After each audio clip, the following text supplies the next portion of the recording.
তবে আর একটা পাপ আছে, তাবিজ ঝুলানো শিরক। তাবিজ ঝুলানো শিরক। আপনার হাতে, কোমরে, গলায় তাবিজ ঝুলিয়ে রেখেছেন, অষ্টাধাতুর আংটি ব্যবহার করেন, কোমরে তাবিজ, গলায় তাবিজ, তাবিজ ঝুলানো শিরক। আকবালা ইলাইহি রাহতুন। 10 জন ব্যক্তি রাসূল সাল্লাল্লাহু আলাইহি ওয়াসাল্লামের নিকটে আসলেন, ইসলাম কবুল করবেন। 10 জন ব্যক্তি আসলেন, রাসূল সাল্লাল্লাহু আলাইহি ওয়াসাল্লামের নিকটে ইসলাম কবুল করবেন। বায়াতা তিসআতান আমসাকানাহিদিন। রাসূল সাল্লাল্লাহু আলাইহি ওয়াসাল্লাম 9 জন ব্যক্তিকে ইসলাম কবুল করিয়ে দিলেন, আর একজনকে ইসলাম কবুল করালেন না। রাসূল সাল্লাল্লাহু আলাইহি ওয়াসাল্লাম 9 জনকে ইসলাম কবুল করালেন, একজনকে ইসলাম কবুল করালেন না।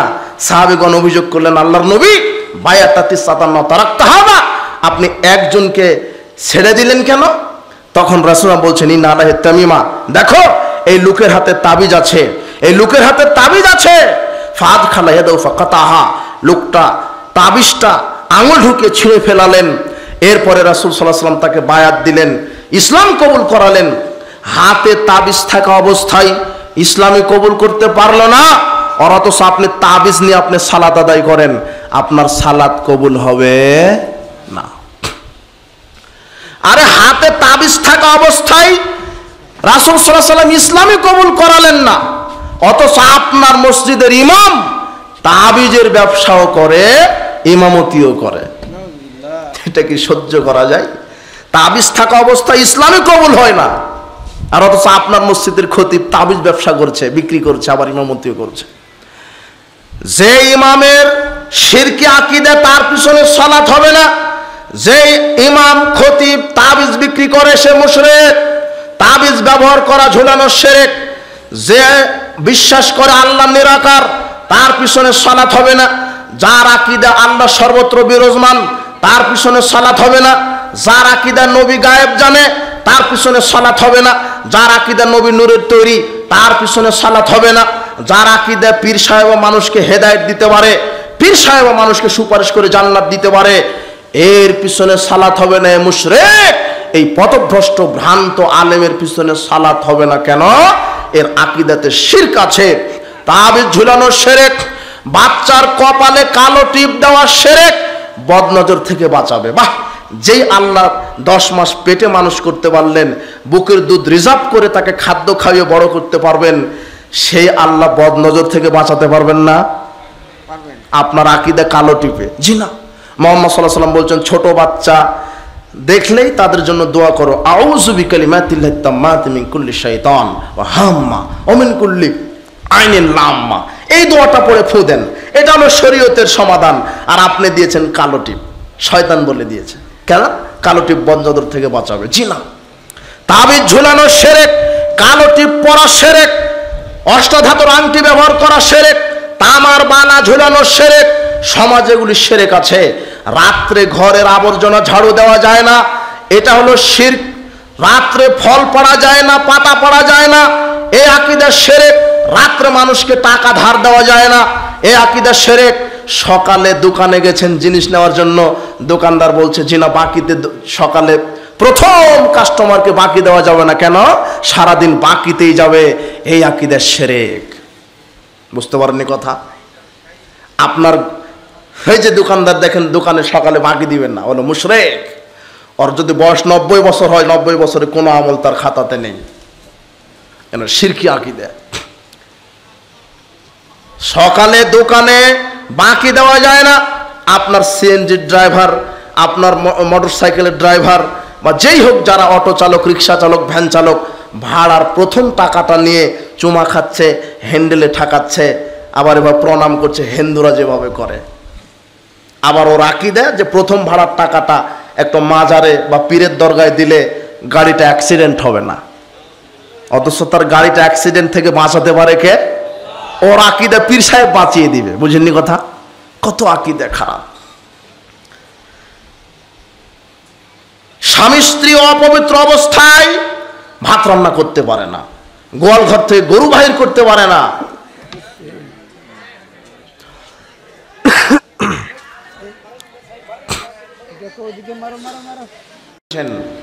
কত সমাজে এই শিরক চালু আছে। আপনার আকীদাতে শিরক আছে, আপনার আকীদাতে শিরক আছে। এই শিরকের আকীদা, ভ্রান্ত আকীদা থেকে আল্লাহ আমাদেরকে হেফাজত করুন।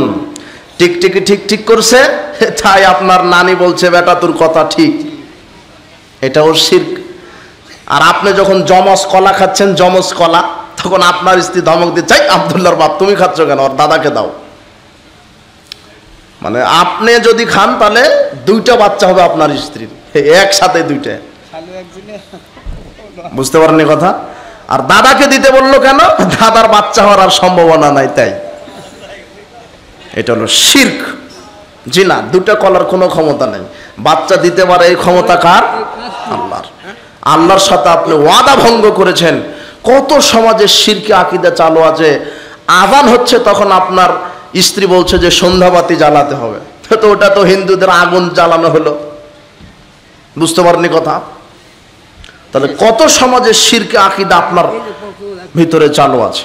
বলছিলাম 5 নম্বর পাপ, যখন মানুষ কোরআন হাদিস থেকে বিচার ফায়সালা করবে না, তাদের উপরে যুদ্ধ বিগ্রহ পাকিয়ে দিবেন। কোরআন হাদিস থেকে বিচার ফায়সালা যেই জাতির নেতারা করবে না, তাদের উপরে আল্লাহ যুদ্ধ বিদ্রোহ চাপিয়ে দিবেন, অশান্তি চাপিয়ে দিবেন, জুলুম চাপিয়ে দিবেন। আমরা আলোচনার শেষের দিকে চলে আসছি। একটা হাদিস আমি বলছি, আল্লাহর পক্ষ থেকে গজব নাজিল হওয়ার কারণ, 5টা পাপে 5টা গজব নাজিল হয়, 5টা পাপে 5টা গজব নাজিল হয়, 5টা পাপে 5টা গজব নাজিল হয়, 5টা পাপে 5টা গজব নাজিল হয়। এই 5টা পাপ থেকে আল্লাহ আমাদেরকে হেফাজত করুন। আনাস রাদিয়াল্লাহু আনহু বলেন, রাসূল সাল্লাল্লাহু আলাইহি ওয়াসাল্লাম বলেছেন, লা ইয়াকুনান্না ফি আজল উম্মতি খাসফুন কাসফুন মাশখুন। আমার উম্মতের উপরে 3টা বিপদ নেমে আসবে, 3টা বিপদ নেমে আসবে 3টা পাপের কারণে। 1, ভূমিকম্প বেশি হবে, টর্নেডো, ঘূর্ণিঝড়, ভূমিকম্প বেশি হবে। আমার উম্মতের উপরে ভূমিকম্প বেশি হবে, ওই ভূখণ্ডে ভূমিকম্প বেশি হবে, ওই ভূখণ্ডে টর্নেডো বেশি হবে, ওই ভূখণ্ডে ভূমিকম্প বেশি হবে। 3টা বিপদ আসবে। 1, ভূমিকম্প বেশি হবে, টর্নেডো ঘূর্ণিঝড় বেশি হবে, অনাবৃষ্টি খরা বেশি হবে। 2, বিজাতীয়দের পক্ষ থেকে জুলুম চাপিয়ে দেওয়া হবে। 3, মানুষের পাপের কারণে মানুষের আকার আকৃতি বিকৃত করা হবে। 3টা পাপের কারণে 3টা বিপদ। 1 নম্বর পাপ, ইদা যালিকা শারিবুল খুমরা, যখন সমাজে মদ পান বেশি হবে। যখন সমাজে কি পান করা বেশি হবে? মদ পান বেশি হবে। 2, ওয়াত্তাখাযুল কায়নাত, যখন নর্তকী নাচ গানে মানুষ মত্ত থাকবে। 3, ওয়াযারাবু বিল মাযিব, যখন মানুষ বাদ্যযন্ত্রের প্রতি আকর্ষণ বেড়ে যাবে। 3টা পাপে 3টা শাস্তি। 1, মদ পান বেড়ে যাবে। আজকে সমাজে দেখেন প্রায় হারামখোর মদখোর, শিক্ষক নাই, ছাত্র নাই, ছেলে নাই, বাপ নাই, মাও নাই, বেটি নাই, সবাই প্রায় মদখোর। মদ কাকে বলে? রাসূল সাল্লাল্লাহু আলাইহি ওয়াসাল্লাম বলছেন, কুল্লু মুসকিরিন খামরুন, যার ভিতরে নেশা আছে সেটা হলো মদ, যেটা খেলে নেশা হয় সেটা হলো মদ। তার মানে ইয়াবা, ফেলছিডিল, গাঁজা, তারি, এগুলি মদ। আফিম, হেরোইন, প্যাথেডিন, এগুলি মদ। বিড়ি, সিগারেট, জর্দা, গুল, আলাপাতা, এগুলিও মদ। এখন আপনি বলবেন, হুজুর আপনি যে বললেন যেটা খেলে নেশা হয় সেটা মদ, তো আমার হুজুর তো 40 বছর ধরে জর্দা খায়, কই কোনোদিন তো পাগলামি করেনি। আর আমি তো 10 বছর ধরে সিগারেট খাই, কই আমার তো নেশা হয়নি কোনোদিন। আপনি কেন জর্দা আর সিগারেটকে মদ বলবেন? কেন বলবেন? মুহাম্মদ সাল্লাল্লাহু আলাইহি ওয়াসাল্লাম বলছেন যেটা খেলে নেশা হয় সেটা মদ। তো আপনি সিগারেটকে নেশা বললেন, মদ বললেন কেন? জর্দাকে মদ বললেন কেন? এই যুবক শোনো, মুহাম্মদ সাল্লাল্লাহু আলাইহি ওয়াসাল্লাম আর একটা কথা বলেছেন, কি? মাসকারা কাসিরুহু ফাকালিলহু হারাম, যে জিনিসটা বেশি খেলে বিবেকের ক্ষতি হয় তার অল্পটাও হারাম, যেটা বেশি খেলে নেশা হয় তার অল্পটাও হারাম। তোমার হুজুর জর্দা খাই, পানের সাথে 1 গ্রাম 2 গ্রাম, তোমার হুজুরকে 150-200 গ্রাম জর্দা একসাথে খাইয়ে দেখো, তোমার হুজুর আর সূরা ফাতিহা তেলাওয়াত করতে পারবে না। তার মানে বেশি খেলে পাগলামি হলে তার জর্দার অনুপরিমাণ খাওয়াটা কি হারাম। আর জর্দাটাই সিগারেট এবং বিড়ির ভিতরে ঢুকানো আছে, বুঝতে পারো না? ওই যে দেখেন চার দোকানে যান, এখন উঠে যান, ওই যে মুরব্বী এখনো সিগারেট খাচ্ছে, দেখেন ওই যে দেখেন আপনি, হলো কুকুর সিগারেট চাইতে খারাপ। আল্লাহ বলছেন বালহুম আদাল, কুকুর সিগারেট চাইতে খারাপ। কুকুর সিগারেট চাইতে খারাপ যারা সিগারেট খায়, যারা বিড়ি খায়, যারা জর্দা খায়, যারা গুল খায়, এরা অরুচিকর মানুষ, এদের রুচি নাই। যারা গুলখুর, যারা বিড়িখুর, যারা সিগারেট খুর, এরা হলো হারামখুর। এদের রুচি বলে কোনো জিনিস নাই। আপনি কি কোনোদিন দেখেছেন দুধ ডিম গরুর গোশ ভাত মানুষ টয়লেটে বসে খেয়েছে? কোনটা খায়? বিড়ি সিগারেট খায়। ওই যে দেখেন চায়ের দোকানে, দেখেন আপনি, ওই যে এখনই উঠে যান আপনি, ওই যে মুরব্বি খাচ্ছে, তাও মুখে দাঁড়িয়ে আছে, কুকুর সিগারেট চাইতে খারাপ। ও রুচি বলে কোনো জিনিস নাই, ওর হারামখুর। ও এত বড় হারামখুর, এত অরুচিকর খাদ্য খায়। আপনাকে কি দিয়ে বুঝাই? যেখানে তামাক চাষ হয়, তামাক পাতা থেকেই বিড়ি সিগারেট আর জর্দার মশলা। যেখানে তামাক চাষ হয়, তামাক পাতা, তামাক পাতা, তামাক পাতা আপনি গরুর মুখে দেন, ছাগলের মুখে দেন, কুকুরের মুখে দেন, বানরের মুখে দেন, শেষ পর্যন্ত যেটা হালাল হারাম যে প্রাণীটা বাঁচে না তাকে দেন শুয়োর। শুয়োরের মুখে তামাক পাতা দিবেন, শুয়োরও খাবে না, অথচ আপনার মুরব্বিটা খাচ্ছে। বোঝেননি কথা? এই যুবক, তোমার পকেটে সিগারেট আছে, যাও রাস্তা দিয়ে কুকুর যাচ্ছে, কুকুরের সামনে সিগারেটটা ফেলে দাও, দেখো কুকুর তোমার সিগারেটকে মুখে দিবে না, অথচ তুমি মুখে দাও সেটা। তুমি কুকুরের চাইতে খারাপ, তুমি শুয়োরের চাইতে খারাপ, তোমার মুরব্বি শুয়োরের চাইতে খারাপ। এ কথা আল্লাহ বলছেন, বালহু মাদাল, বরং শুয়োরের চাইতে খারাপ যেটা কুকুর সিগারেট খায় না সেটা তোমরা খাও। শোনো, আর এই জাতির ভিতরে, এই সমাজে যার যত বড় ডিগ্রি বেশি, তার সিগারেট বিড়ি গাঁজার পাওয়ারও তত বেশি। দেখো একটা ভ্যান চালক, ও সর্বোচ্চ একটা আকিস বিড়ি পর্যন্ত খায়, মায়া বিড়ি অথবা নাসির বিড়ি নাকি, বুঝলেননি কথা? কিন্তু তোমার এই সন্ন্যাসবাড়ি এলাকায় দেখো, ওই যে বিসিএস ক্যাডার, ও তো ডিগ্রি বেশি, ওর বুঝলি, এমবিবিএস ডাক্তার, ওর তো ডিগ্রি বেশি। ও রাজশাহী বিশ্ববিদ্যালয়, ঢাকা বিশ্ববিদ্যালয় থেকে কেমিস্ট্রিতে পড়েছে, ও রাজশাহী বিশ্ববিদ্যালয় থেকে ইংরেজিতে মাস্টার্স করেছে। ও বলছে, তোমাকে বলছে বিড়ি খেলে এটা মানায় নাকি? আমি একটা মাস্টার্স পাশের ছেলে, আমাকে খেতে হবে ব্যঞ্জন সুইচ। কানা ইয়ালিবু ফিল খামরে বিন্নিয়াল ওয়াল জারাবে আরবাইন। পৃথিবীতে কোনো পাপীকে মুহাম্মদ সাল্লাল্লাহু আলাইহি ওয়াসাল্লাম জুতা পিটা করেননি, কোনো পাপী নাই। জেনাকার, তারপরে সুদখুর, মিথ্যুক, কোনো পাপী নাই যাকে জুতার বাড়ি দিয়েছেন মুহাম্মদ সাল্লাল্লাহু আলাইহি ওয়াসাল্লাম। একমাত্র পাপী মিস্টার মদখুর, একে 40টা জুতার বাড়ি মারতেন। কয়টা করে? 40টা করে? 40টা। ওই যে মুরব্বীর মুখে দাঁড়িয়ে আছে না, ও সিগারেট খাচ্ছে। যাও ভাই তুমি দেখো, আমি আসতে দেখলাম যে, ওই জন্য বলছি, তোমার মাস্টার বিসিএস ক্যাডার, তোমার মাস্টার ইংলিশে অনার্স করেছে, তুমি তার ছাত্র, তুমি মাস্টার শিক্ষক, একসাথে সিগারেট খাও, তোমার মাস্টার খায়। তুমি আজ থেকে তুমি কল্পনা করবে, কোনো বিড়িখুর সিগারেট খেতে যদি দেখো চোখে, তাহলে অন্তত অন্তরে ঘৃণা করো। আসলে মাস্টার সাহেব, আপনি তো সিগারেট খাচ্ছেন, কিন্তু আপনি তো জুতার বাড়ি খাওয়ার যোগ্য। কি খাওয়ার যোগ্য? জুতার বাড়ি খাওয়ার। যদি বাংলাদেশ সংবিধানে যদি কোরআন সুন্নাহর সংবিধান চালু থাকতো, তাহলে যত মদখুর কয়টা করে জুতার বাড়ি খেত? 40টা। সংবিধানে নাই, তাই এরা বেঁচে আছে। বুঝলেন কথা? অথচ এদের অপরাধ কি? কয়টা করে জুতার বাড়ি? 40টা। একমাত্র পাপ মদ পান করা। কয়টা করে জুতার বাড়ি? মনে থাকবে না? মান শারবাল খামরা সাকেরা লাম তুকবাল্লাহু সালাতুন আরবানা সাবাহান। একবার যদি মদ মুখে দেয়, তার 40 দিনের কোনো ইবাদত কবুল হবে না। একবার যদি মদ মুখে দাও, তার 40 দিনের কোনো ইবাদত কবুল হবে না। মদ হারাম। আল্লাহ সুবহানাহু ওয়া তাআলা বলছেন, ইন্নাল্লাহা আলা হারামা আলা কওমিন আকলা শাই। আল্লাহ যেই বস্তুটা কোনো জাতির উপরে খাওয়া হারাম করে, ফাহাররাম আলাইহিম সামানাহু, তার ক্রয় বিক্রয় ব্যবসাকেও হারাম করেন। যেই জিনিস খাওয়া হারাম, তার ব্যবসা কি হারাম। বিড়ি সিগারেট জর্দাগুল হারাম, বিড়ি সিগারেট ক্রয় বিক্রয় করা হারাম। এই যুবক শোনো, তোমার বাপ মুদির দোকান দিয়েছে, মুদির দোকান থেকে চাউল বিক্রি করেছে 16,000 টাকা দিয়ে, আর একটা সিগারেট বিক্রি করেছে 22 টাকা দিয়ে। কত টাকা? চাউল বিক্রি করার আছে কত? 16,000। আর একটা সিগারেট বিক্রি করার টাকা কত? 22 টাকা। তাহলে কত হলো যোগ করলে? 16,022 টাকা। কুরবানির হাটে গিয়ে একটা খাসি কিনেছে 16,022 টাকা দিয়ে। এই কুরবানি করেছে, তোমার বাপের কুরবানি কবুল হয়নি। বলো তো কেন হয়নি? ওই 22 টাকা হারামের জন্য। ওই যে 22 টাকা হারাম আছে। বিড়ি সিগারেট হারাম, ওর ক্রয় বিক্রয় হারাম। ওই যে চায়ের দোকানে সিগারেট বিক্রি হলো যে, ওটা হারামখোর, যে খায় সেও হারামখোর। কোনো রুচিশীল মানুষ এগুলি খাবে না। আর এদের এত অত্যাচার, আপনি এর সামনে বামে ডানে বামে টিকতেই পারবেন না, এরা এত খারাপ। যখন সমাজে মদ পান বেড়ে যাবে তখন ভূমিকম্প বেশি হবে। যখন অত্যাখাজুল কায়নাত, নাচ গান বেশি হবে। নাচ গান কি হবে? বেশি হবে। এখন তো এলাকাতে সমাজে নাচ গান বেশি। আর এখন শয়তান শিক্ষা ব্যবস্থায় ঢুকে দিয়েছে নাচ গান।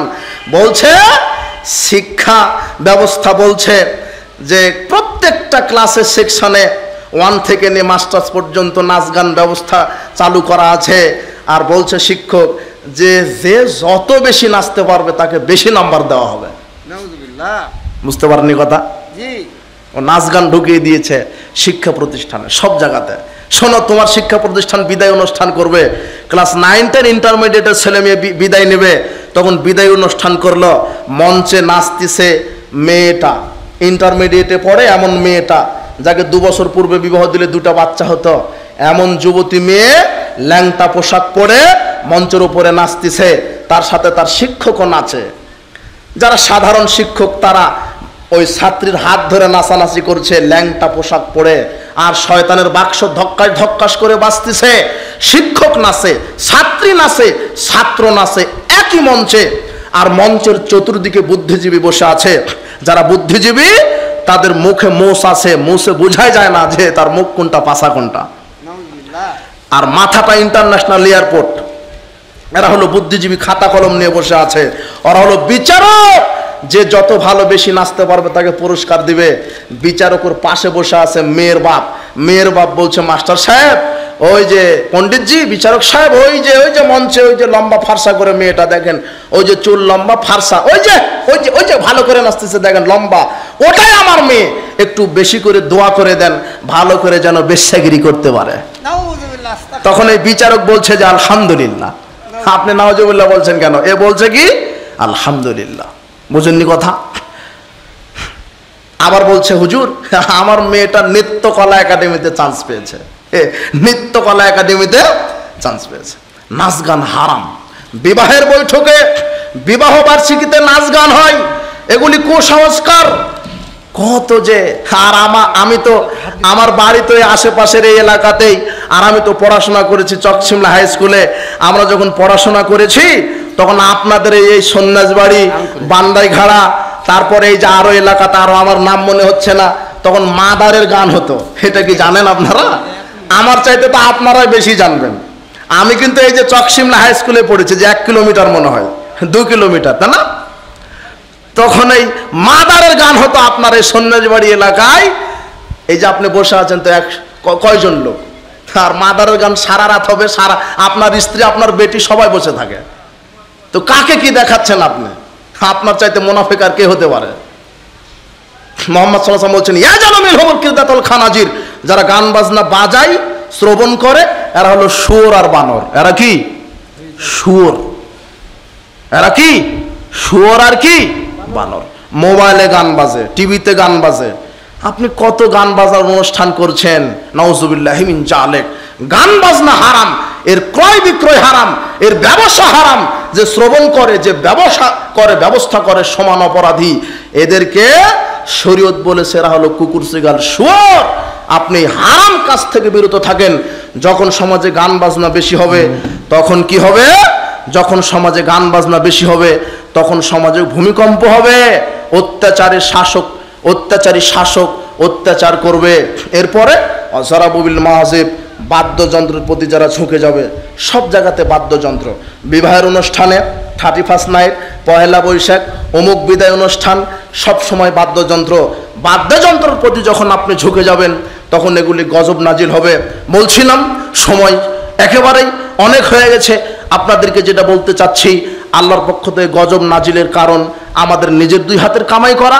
যখন এই পাপগুলি আমরা ছেড়ে দিব, মদ পান ছেড়ে দিব, গান বাজনা ছেড়ে দিব, যখন আমরা দুর্নীতি ছেড়ে দিব, খাদ্যের পরিমাপে কম ওজন দেওয়া ছেড়ে দিব, যখন আমরা সম্পদের যাকাত দিব, যখন আল্লাহ এবং তার রাসূলের সাথে ওয়াদাকে পালন করব, তখন আল্লাহ সুবহানাহু ওয়া তাআলা আমাদের উপর থেকে বালা মুসিবত উঠিয়ে নেবেন ইনশাআল্লাহ। তাহলে পাপ থেকে আপনি বিরত থাকেন। যে কোনো মূল্যে পাপ থেকে বিরত থাকেন। আপনার ছেলেকে গান বাজনা শিখা দিচ্ছেন কেন? আপনার মেয়েকে গান বাজনা শিখিয়ে দিচ্ছেন কেন? আপনার ছেলেকে নিয়ে গর্ব করছেন কেন? আমার ছেলে এই করে ওই করে, জি না, ওইটা গর্বের বিষয় নয়। আপনার ছেলে সালাত আদায় করে কিনা, আপনার ছেলে মেয়ে হালাল খায় কিনা, আপনার মেয়েটা পর্দা করে কিনা, আপনার স্ত্রী পর্দায় থাকে কিনা, আপনার পরিবার সালাত আদায় করে কিনা, জি না। শোনেন, যেই পরিবারে 5 ওয়াক্ত সালাত নেই সেই পরিবার আদর্শ নয়। যেই পরিবারে 5 ওয়াক্ত সালাত নেই সেই পরিবার আদর্শ নয়।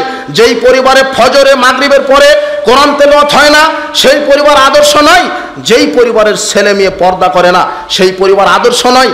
যেই পরিবারের স্ত্রী, যেই পরিবারের নারীরা পর্দা করে না সেই পরিবার আদর্শ নয়। ওটা জাহান্নামী পরিবার, ওটা নিকৃষ্ট পরিবার। আপনার পরিবারে যে কোনো মূল্যে 5 ওয়াক্ত সালাত আদায়কারী হতে হবে। বাইনাল আব্দু ওয়া বাইনাল কুফরি তারকুস সালাত। মুসলিম আর কাফেরের মধ্যে পার্থক্য সালাত। যারা 5 ওয়াক্ত সালাত আদায় করে এরা মুসলিম, যারা করে না তারা কাফের। বর্তমান আরবি বিদ্বানগণ বলছেন যারা 5 ওয়াক্ত সালাত আদায় করে এরা মুসলিম, যারা করে না তারা কাফের। যারা 5 ওয়াক্ত সালাত আদায় করে না সজ্ঞানে স্বেচ্ছায়, যারা 1 ওয়াক্ত সালাতকে ছেড়ে দেয় সে কাফের। সে মরলে তার জানাজা হবে না, তার জানাজা হবে না, তার দাফন হবে না, তার মুসলিম গোরস্থানে কবর দেওয়া হবে না। বেনামাজির জানাজা নাই, দাফন নাই, মুসলিম গোরস্থানে কবর নাই। বেনামাজির হাতের জবকৃত পশুর গোশত খাওয়া হারাম। এগুলি বর্তমান আরবি বিদ্বানগণ ফতোয়া দিচ্ছেন। এই স্ত্রী সালাত আদায় করে, স্বামী সালাত আদায় করে না, বিবাহ তালাক হয়ে গেছে। স্বামী সালাত আদায় করে, স্ত্রী সালাত আদায় করে না, বিবাহ তালাক হয়ে গেছে। বেনামাজি ছেলের সাথে মেয়ে বিবাহ দেওয়া হারাম। বেনামাজি ছেলের সাথে মেয়ে বিবাহ দেওয়া হারাম। রাসূল সাল্লাল্লাহু আলাইহি ওয়াসাল্লাম বলছেন মান আলা জারিয়াতাইনে মান আলা সালাসা বানাতিন। যেই পিতা তার 3টা কন্যা সন্তানকে প্রতিপালন করলো, ফাদ্দাবাহুন্না সুন্দর শিষ্টাচার শিক্ষা দিল, ওয়া যাওয়াজাহুন্না সৎ ছেলের সাথে বিবাহ দিয়ে দিল। সৎ ছেলেকে আমি আমার মেয়েকে বিবাহ দিব সৎ ছেলের সাথে। আপনার কাছে সৎ ছেলেকে জানেন? মসজিদের খতিব, মুয়াজ্জিন 10,000 টাকা বেতন পায়, ও সৎ ছেলে নয় যে দুর্নীতি ঘুষ সুদ খেয়ে 1.5 লক্ষ টাকা ইনকাম করে। ও হলো আপনার কাছে সৎ ছেলে। বুঝেননি কথা?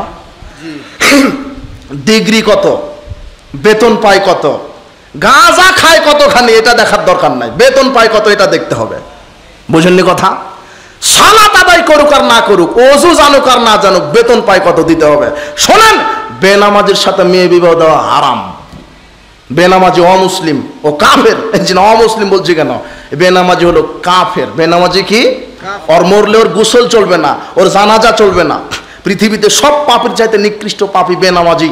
এই খুঁটিতে লুচ্চা বাধা আছে, দুর্নীতিবাজ, চোর, ডাকাত, আর কি বলবো, আর কি পাপ আছে, আত্মহত্যাকারী, মানুষ হত্যাকারী, এই খুঁটি। আর এই খুঁটি হলো বেনামাজি। আল্লাহর কাছে এই খুঁটি, এই লোকের অপরাধ আল্লাহর কাছে বেশি। বোঝেননি কথা? বিচার মাঠে আল্লাহ বলবেন তোমার 5 ওয়াক্ত সালাত যদি ঠিক থাকে সব আমল ঠিক, যদি 5 ওয়াক্ত সালাত ঠিক না থাকে কোনো আমল ঠিক নয়। তাহলে আপনার পরিবারকে, আপনার ছেলে আপনার মেয়েকে যে কোনো মূল্যে, আপনার স্ত্রীকে পিটিয়ে হলে সালাত আদায় করান। না করলে স্ত্রী রাখা যাবে না, ছেলে মেয়ে সালাত আদায় না করলে ওই বাড়িতে রাখা যাবে না। থাকার জায়গা গোয়াল ঘরে হতে হবে। কোথায় থাকবে ওরা? ওরা হলো গোয়াল ঘরে থাকবে, ওদের আর রাখা যাবে না, থাকার জায়গা পৃথক। আর বেনামাজি ছেলে পিতার জমির উত্তরসূরি হবে না, ওয়ারিশ সূত্রে জমি পাবে না, ওই কেননা ও কাফের। এটা আরবি বিদ্বানগণ ফতোয়া দিচ্ছেন। আপনাকে কি দিয়ে বোঝায় বেনামাজি কত খারাপ? আশ্চর্য কথা, আপনি গর্ব করছেন আমার ছেলে একটা ক্লাস 5-এ পড়ে, আমার ছেলে একটা ক্লাস ইন্টারমিডিয়েটে পড়ে, কম্পিউটার শিখেছে, ইংরেজি জানে, কেমিস্ট্রি জানে, বায়োলজি জানে।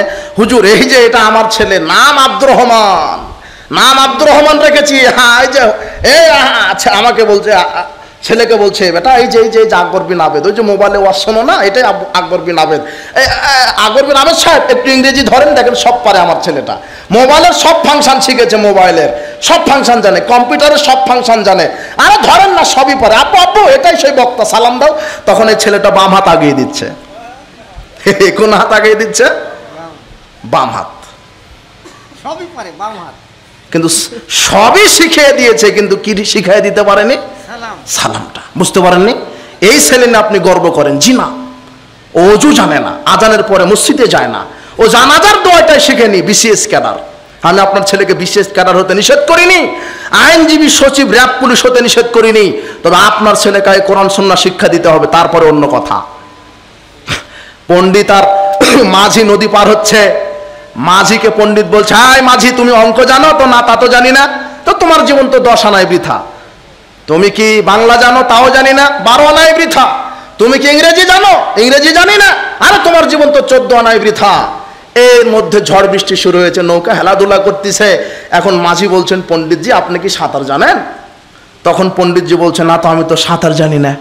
তখন মাঝি বলছে, আমি নয়, অঙ্ক ইংরেজি না জানার কারণে 14 আনা বৃথা, 2 আনা তো আছে, কিন্তু আপনি যে সাঁতার জানছেন না, আপনার জীবন তো 16 আনাই বৃথা।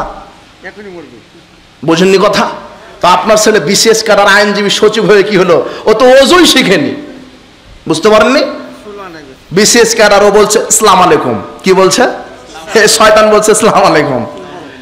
বুঝতে পারেননি কথা? ও কি শিখলো দুনিয়াতে? 6 লক্ষ টাকা বেতন, এটা মাতবাড়ি নয়। রোড আপনার নামে হয়েছে, বিশ্ববিদ্যালয় আপনার নামে করে দেওয়া হয়েছে, ব্রিজটা আপনার দাদার নামে, আপনার এই সম্পদ, আমার 100 একর জমি আমার নামে, এগুলি ক্রেডিট নয়। সারা পৃথিবীর মালিকও যদি আপনাকে করে দেওয়া হয়, আর পরকালে যদি আপনার নামে জান্নাত না থাকে, আপনার চাইতে দুর্ভাগ্য লোক আর কেউ নাই। আর সারা পৃথিবীতে কিছু যদি না থাকে, আর আপনার কিসমতে যদি আল্লাহ জান্নাতের মালিক বানিয়ে দেন, আপনি হলেন সবচেয়ে সফলকাম ব্যক্তি।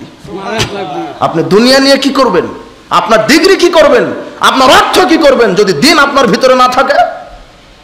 আমার ছেলে বিশেষ ক্যাডার, ইংরেজি পড়ে, লন্ডনে জব করে, ওখানে সেটেল হয়ে গেছে, কিন্তু অজুই শিখেনি।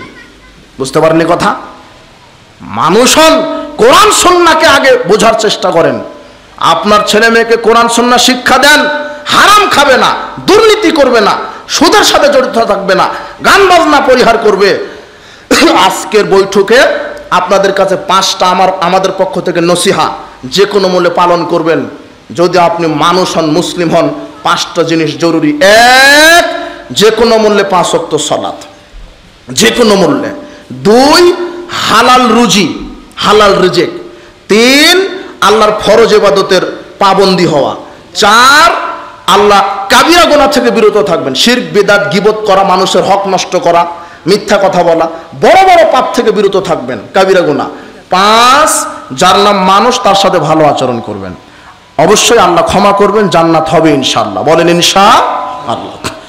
আজকের এই যে যুব সমাজের উদ্যোগেই আমি সবচেয়ে বেশি অনুপ্রাণিত, খুশি হই যে যুবকেরা যখন এরকম প্রোগ্রামের জন্য কি করে, উদ্যোগ নেয়। কয়েকটা প্রশ্ন আসছে, তো সংক্ষেপে।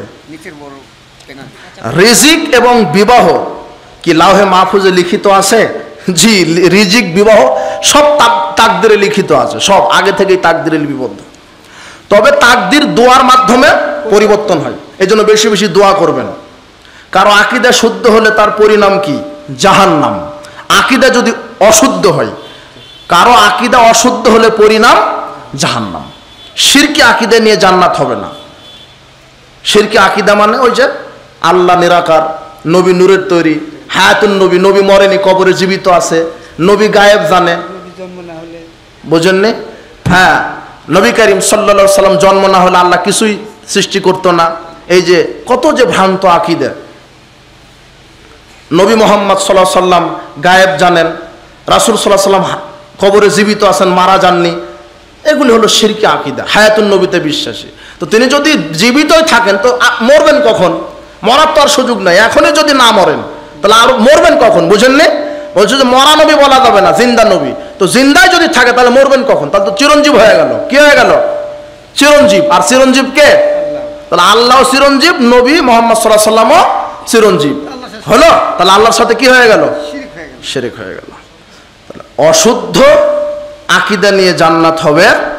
সালাতের ক্ষেত্রে পুরুষ ও মহিলা একই পদ্ধতিতে সালাত আদায় করতে পারবে, কিন্তু তৃতীয় লিঙ্গ ব্যক্তিরা কিভাবে সালাত আদায় করবে? তৃতীয় লিঙ্গ নাই, নারী পুরুষ নাই, প্রত্যেকের একই সালাতের বিধান। বুঝেননি কথা? ওটা একটা আল্লাহর পক্ষ থেকে রোগ, সবারই একই সালাতের বিধান। বিবাহের পূর্বে কি এটা বাগদত্ত,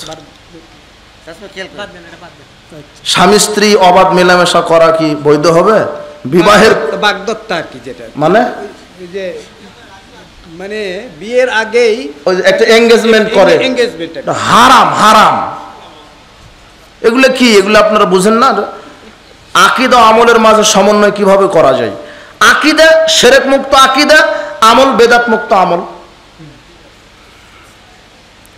কুরবানির ভাগের সাথে কি আকিকা দেওয়া যাবে? জি না। কুরবানি এক ইবাদত, আকিকা আর এক ইবাদত। আকিকা 7 দিনের সাথে সম্পৃক্ত, আর কুরবানি তো এটা বছরের সাথে সম্পৃক্ত। এজন্য যদি কুরবানির আকিকা চলে আসে, আকিকায় আগে দিবেন। যদি কুরবানি দেওয়ার সামর্থ্য না থাকে আকিকা দিবেন। কুরবানির ভাগে আকিকা দেওয়া এটা একেবারেই ওটা বলেন, বলছে যে একই পশুতে কুরবানি এবং আকিকা ঠিকই আছে। একই পশুতে কুরবানি আকিকা দেওয়া যাবে না, ওটা নিয়তি আলাদা, ইবাদতি আলাদা। স্বগৃহে অবস্থান করলে কি গরু কুরবানিতে ভাগাভাগি চলবে না? মানে স্বগৃহে অবস্থান করলে কি গ্রামে গ্রামে বাড়িতে মুকিম অবস্থায়, বাড়িতে হ্যাঁ মুকিম অবস্থায় 7 ভাগে চলবে না। সফর যদি 7 ভাগে 7 জনে দেন কুরবানি কবুল হবে, 7 জনার নেকি হবে, 7 পরিবার পাবে না। রাসূল সাল্লাল্লাহু আলাইহি ওয়াসাল্লাম বলছেন পরিবারের পক্ষ থেকে একটা পশু, কিন্তু আপনি 7 পরিবারের পক্ষ থেকে দিলেন কয়টা? একটা। বুঝেননি কথা? সফরের হাদিস নিয়ে আসেন যে সাহাবীরা 7 জনে কুরবানি দিয়েছে 7 ভাগে, আমাদের দিলে সমস্যা কি? তো আপনি 7 জনে দেন, ভাগে দেন, ওটা 7 জনার নেকি হলো, কিন্তু 7 পরিবার পাবে না। 7 জনের নিয়ত তো 7 রকমের হবে কেমনে? থামেন, আমি তো শেষ করিনি। 7 পরিবার থেকে একটা পশু হলো, কিন্তু দিতে হবে পরিবার থেকে একটা পশু, কিন্তু হলো 7 পরিবার থেকে একটা হলো। যদি সফরেরটা নিয়ে আসেন যে 7 জন সাহাবী মিলে দিয়েছেন একটা গরু, আমরাও 7 জনে দিব, তাহলে হলেও 7 জনার হলো। কিন্তু যেহেতু সাহাবী কথা উল্লেখ করেছেন, তো সাহাবীরা 7 জনে কুরবানি দিয়েছেন, 7 জনার মধ্যে কেউ বেনামাজি ছিল না, ছিল? 7 জনার মধ্যে কেউ সুদখোর ছিল না, ছিল? 7 জনার মধ্যে কেউ সিগারেটখোর, গাঁজাখোর, মদখোর ছিল না, ছিল? আর আপনার 7 জনার মধ্যে 6 জনই যে বেনামাজি, 7 জনার মধ্যে 9 জনই যে সুদখোর। বুঝেননি কথা? মানে এটা আমি বুঝাতে গিয়ে বললাম 7 জনের মধ্যে 9 জন কিভাবে সুদখোর হয়, এটা আমার গতি, মানে প্রায় হারামখোর, এটা বুঝেন। বুঝতে পারেননি কথা? সাহাবাদেরটা নিয়ে আসেন, হারামখোর 7 জনের মধ্যে 1 জন হারামখোর হলো। আল্লাহ কবুল করুন, সঠিকটা বোঝার তৌফিক দান করুন। ছেলে যদি বিদেশ থাকে তাহলে কি কোনো মেয়ের সাথে ফোনে ভিডিও কলে বিবাহ করতে পারবে?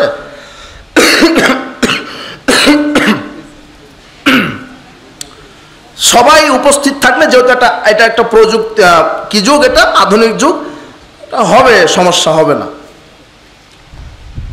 7 ভাগে কুরবানি দেওয়া যাবে কি কোরআন হাদিসের? কাবা গৃহের দেওয়ালে বুক লাগিয়ে দোয়া করা অথবা কাবার গিলাফ ধরে দোয়া করা কি শরীয়ত সম্মত? কাবার গিলাফ, একটু হলেও বলেন। কাবার গিলাফ, কাবা ঘরের বুক লাগিয়ে না, এগুলি বাড়াবাড়ি। শুধু চুমা খাবেন ওই যে হাজর আসওয়াদে, আর কাবা ঘর দেখে দোয়া করবেন, এই আর কি। এরকম কোনো স্পষ্ট দলিল পাওয়া যায় না যে সাহাবীগণ বা কেউ গিলাফ ধরে দোয়া করেছেন। তবে কাবা ঘরের গিলাফ ধরে দোয়া করেছেন আবু জেহেল, গিলাফ ধরে দোয়া করেছেন যে আল্লাহ আমার দিন সঠিক হলে আমাকে বিজয় দান করো, বদরের যুদ্ধে যাওয়ার পূর্বে, আর মুহাম্মদ সাল্লাল্লাহু আলাইহি ওয়াসাল্লামের দিন সঠিক হলে তারটা কবুল করো। সাহাবারা করেছেন এরকম। কই কোনো ব্যক্তি যদি বিড়ি সিগারেট জর্দা তামাক বিক্রি করে তাহলে তার ব্যবসা কি হালাল হবে? হারাম, হারাম, তার ব্যবসা কি হারাম। বিশুদ্ধ আকীদার প্রতিদান কি? জান্নাত। বিশুদ্ধ আকীদার প্রতিদান কি? জান্নাত। হজ করতে গিয়ে মদিনায় 40 ওয়াক্তের নামাজ পড়া কি জরুরি? বিদআত। মদিনায় কোনো কাজ নাই হজের, এমনিতেই মদিনা যাবেন রাসূল সাল্লাল্লাহু আলাইহি ওয়াসাল্লামের কবর জিয়ারতের জন্য, এই আর কি। হজের কোনো কাজ মদিনাতে নেই, সব কাবা ঘর, মিনায়, মুজদালিফায়, আরাফায়, সাফা মারওয়ায়, এগুলি। মীর মুয়াজ্জেন সাইফি বলেছে আকবর বিন আবেদ ফতোয়া দেওয়া যাবে না। তো উনি তো বলেছেন, ঠিকই বলেছেন, খারাপ কিছু বলেননি। তবে আমি বলেছি যে রাসূল সাল্লাল্লাহু আলাইহি ওয়াসাল্লাম বলছেন বাল্লিগু আন্নি ওয়ালাউ আয়াত, একটা আয়াত যদি জানা থাকে তাহলে সেটা কি জাতিকে বলে দাও। আমার কাছে যখন প্রশ্ন আসে, যখন আমি বলবো, প্রশ্ন পড়ি, যখন আমি পারবো না তখন আমি বলি জি না এটা আমার জানা না, আমি পারবো না। কিন্তু আমি প্রশ্ন আগে পড়ি, যদি দিতে পারি তাহলে বলে দেবো, এতে তো সমস্যা নেই। আল্লাহ বলেছেন তো দেখি আমি মানুষ, ভুল হতে পারে, ভুল ধরিয়ে দেন, সংশোধন হবে ইনশাআল্লাহ। তবে এইভাবে মনে হয় অতিরঞ্জিত।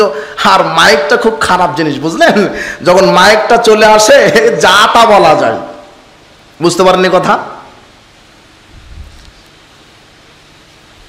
আবার বলছে আমাকে খুঁজতেছে। উনি ভদ্র মানুষ, আলহামদুলিল্লাহ, অনেক জ্ঞান রাখে, শ্রদ্ধা করি। তবে ওইভাবে বলা মনে হয় ঠিক হয়নি, যেহেতু আকিদা মানহাজের দিকে আমরা একই আছি। একটু নম্র ভদ্র স্নেহের ওপরে বলা উচিত ছিল, যে না দেওয়াই উত্তম ছিল। কিন্তু যেভাবে বলেছেন তাতে একেবারে মানে বুঝতে পারলাম যে একেবারে গতিটাই মনে হলো যে অন্যরকম। এইভাবে হিংসাত্মক সংকীর্ণ মনোভাব নিয়ে মাঠে কাজ করে টিকতে পারবেন না। উদার হতে হবে, অন্তত সালাফি বিদ্যানগণের মধ্যে যাদের আকিদা মানাস ঠিক আছে, ওইভাবে সংকীর্ণতা মন রাখেন না। তবে আমি মানুষ, ভুল ত্রুটি হতে পারে। মাদ্রাসায় পড়িনি তো ইমাম আবু হানিফা, ইমাম ইবনে তাইমিয়া, আহমদ বিন হাম্বাল, এরা তো মাদ্রাসায় পড়েনি, তাহলে এদের বই তো আপনি পড়েন কেন? আলেম হতে গেলে তিনটা জিনিস লাগে। কয়টা? এক, কোরআন হাদিসের সঠিক বিশুদ্ধ এলেম, বিশুদ্ধ তাওহীদের এলেম, কোরআন হাদিসের বিশুদ্ধ এলেম এক। দুই, এলেম অনুপাতে আমল। তিন, তাকওয়া, পরহেজগারিতা, আল্লাহ ভীতি। এই তিনটা যার ভিতরে আছে সে হলো আলেম। সে কি? আলেম। তবে আমি নিজেকে আলেম দাবি করিনি, আমি কোরআন হাদিসের একজন ছাত্র। আমি দিনে 2-3-4 ঘন্টা পড়াশোনা করি, যা পড়াশোনা করি তা এসে আপনাদের কাছে বলার চেষ্টা করি। যখন বলতে বলতে আর পারি না তখন সালাম দিয়ে নেমে চলে যাই। আমার শত শত বক্তব্য নেটে আছে, টান দেন, সব আরবিতে হাদিস কোরআন ইবারত করা আছে, কোনো গল্প কিচ্ছা কাহিনী নাই। দেখেন আপনি, ঢুকেন, সব কোনো গল্প কিচ্ছা কাহিনী নাই। যখন আমি পারবো না তখন আমি বলি আসসালামু আলাইকুম রহমতুল্লাহ। বুঝতে পারেননি? বাড়তি কিছু বলা নাই আমার বক্তব্যে, আপনি দেখে নেন। তো উনি এভাবে অতিরঞ্জিত বলেছেন, আল্লাহ তাকে সঠিক বুঝদান করুন। আমি দোয়া রাখি তার খেদমত আল্লাহ কবুল করুন। কিছু হাজি আছে যারা হজ সফরেও বিড়ি সিগারেট খেতে ছাড়ে না। ও আচ্ছা, গাড়ি বাসে গান বাজনা শোনা বর্জন করে না, এ ব্যাপারে শরীয়ত কি বলে? হাজি গাজি বলে কোনো প্রশ্ন নাই, ওগুলি হারাম। অশ্লীল গান বাজনা হারাম, যে শুনবে সে কাবিরা গুনাহগার, তার জন্য শাস্তি আছে। কোনো আত্মীয় মারা গেলে তার শোকে কালো কাপড় পরা কি শরীয়ত সম্মত? জি না, বেদাত। এগুলি কি কুসংস্কার? যদি বলেন যে পড়তেই হবে তাহলে আবার শিরক হয়ে যাবে, এগুলি চলবে না। স্বামী মারা গেলে স্ত্রী শোক পালন করবে 4 মাস 10 দিন, এই আর কি। জি, জাযাকুমুল্লাহ খায়র, বারাকাল্লাহ ফিকুম। আচ্ছা, নফসে আম্মারা বলতে কি বুঝি, এর কাজ কি?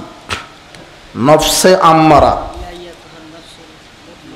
না, নফসে আম্মারা হচ্ছে এটা মিডিল পয়েন্টের জিনিস। এটা হয় ভালোটা ধরবে, নাহলে খারাপটা। আমাকে এখানে বিবেক দিয়ে কাজ করতে হবে। নফসে আম্মারা আমাকে দুটাই বলে দিবে যে এটা খারাপ এটা ভালো, তবে আমাকে ভালোটা ধরতে হবে। কি ধরতে হবে? ভালোটা। নফস আপনাকে বলে দিবে যে এটা সিগারেট, গাঁজা, ইয়াবা, সুদ, ঘুষ এগুলি হারাম, সালাত, সিয়াম, হজ, যাকাত এটা ভালো। ওই বন্ধুটা হারামখোর, বেনামাজি, ওর সাথে ওইভাবে সম্পর্ক রাখা যাবে না, এই বন্ধুটা ভালো। এই সব আপনাকে বলে দিবে নফসে আম্মারা। বলার পরে আপনি নিজ বিবেকে ইমানের গতিতে আপনি বেছে নেবেন কোনটা, খারাপটা না ভালোটা। বোঝা যায়নি মনে হয়? জাযাকুমুল্লাহ খায়র, বারাকাল্লাহ ফিকুম। আল্লাহ সুবহানাহু ওয়া তাআলা আমাদেরকে ক্ষমা করুন, আমাদের পাপ ক্ষমা